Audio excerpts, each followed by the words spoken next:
Meron tayo ditong fish fillet. Samahan niyo ako at gagawa tayo dito ng meron tayong fish fillet. Samahan niyo ako at gagawa tayo ng simple lang na paraan ng pagluluto. I-slice natin sa maliliit. Yan. Ganyan lang ka laki ang ating pag-slice.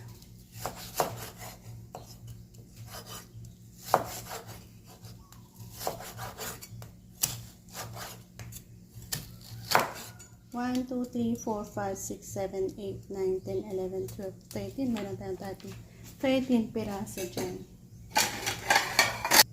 Season natin yan ng oyster sauce. Meron din tayong crispy fry.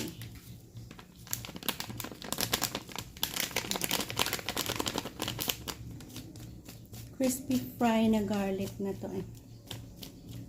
Ayan. Garlic. Konting seasoning. Magic sarap.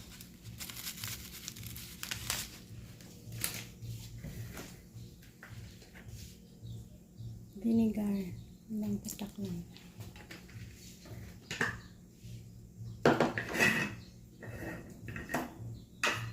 Salt.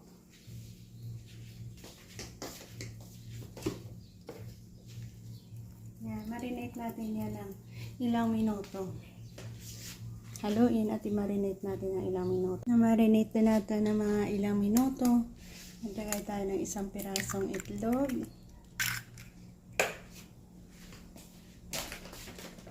Maglagay din tayo ng all-purpose flour. All-purpose flour. Sapat lang para ma-coat natin yung fish natin.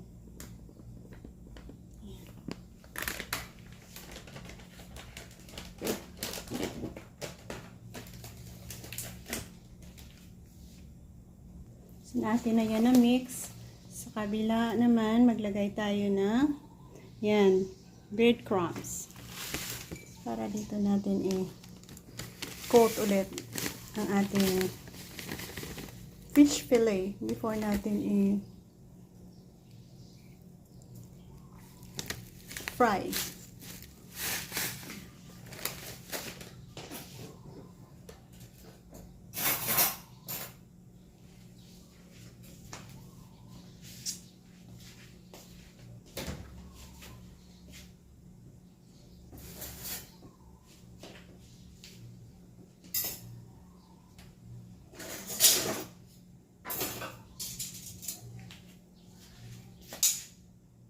Galing dito, kuha tayo ng isa, tapos ilublob natin dito sa ating breadcrumbs.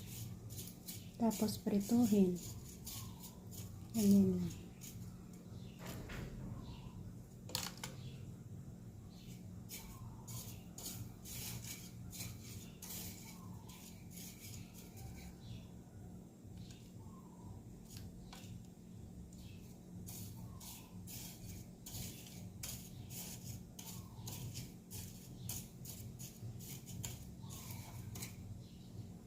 Gawin natin yan sa lahat ng ito. Ito na tayo sa ating pot kung saan meron na tayo na prepare na mantika.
Ayan, perfectly crispy ang ating paggawa dito ng ating fish fillet. Ayan, ito na ang ating crispy. Ilang piraso nga ba yun kanina?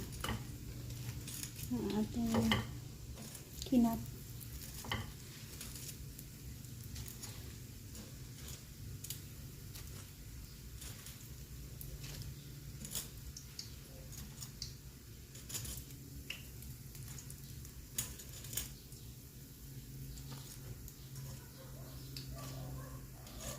At natapos na natin. So, ito na ang ating crispy fish fillet. Thank you guys and bless us all.